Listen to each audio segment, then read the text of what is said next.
Ayan guys, usa sa nakagwapo diri sa Monaco guys, isa ang mga tao diri dato. Look at that guys, it's a Bugatti. Woo! Look at that. Ayan. Ayan, plus, of course. Ayan, sorry. Okay guys, inana guys, kadato diri sa Monaco guys. Grabe.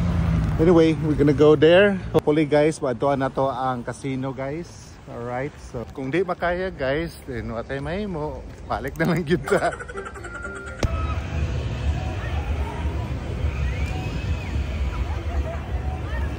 Grabe, hindi na ako makaya na guys.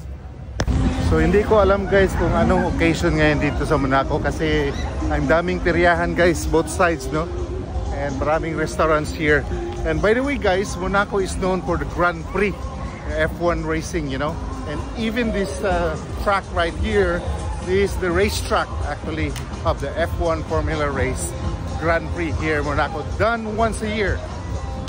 So yan guys, tawid na tayo sa racetrack. Look at that wide ng racetrack guys, okay? So kung tutusin nyo guys, marami ding mga yate dyan. Just imagine guys, no? Monaco is one of the smallest city guys of the world and one of the richest country of the world. Kung nandito lahat ng mga mayayaman guys, grabe. Ayan guys, sugod na itong Kalbaryo guys, kay going to casino is a long trek guys, no? Paakyat siya, kaya yan, look at that. You can see the, you know, the bay, the quay. Ano yan, so paakyat siya guys, so hangat na sad ni.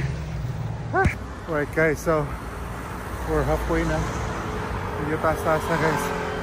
Ayan, layo-layo pa guys. Alright guys, so tignan natin maabot guys. Yan, yung harbor. And ito yung barko namin guys.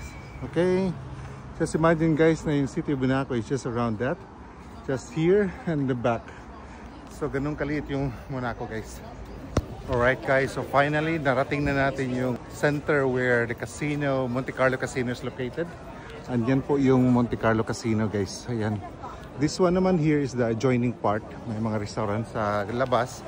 Casino din po yan. Okay, saka may libreng internet ito guys kung gusto nyo. And ayan guys, kung napunan ninyo, daming mga tao dito guys. Kasi ang daming magpa-picture. Pag nasa Monaco kayo, ito yung pinupuntahan. Alright, that's the Casino Monte Carlo guys. Look at that. Okay, and kung napunan nyo, marami din mga ganda. Sama niyan. Mga cars, Mercedes, no? So ang daming mga cars dito guys. Look at that. Hot cars like this. Probably a Ferrari or something. Ayan. Saka mayroon pang ano doon. Yeah. Dami guys, no?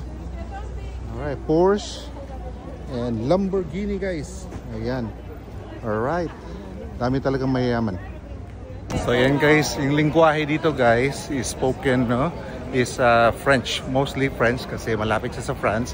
And then malapit din siya sa border with Italy. Kaya either French but mostly French and or Italian. Alright. So ayan guys, marami mga branded na mga shops dito. Chopard, Tag Heuer, at kung ano-ano pa guys. So nandito lahat sa center na to. Alright, okay.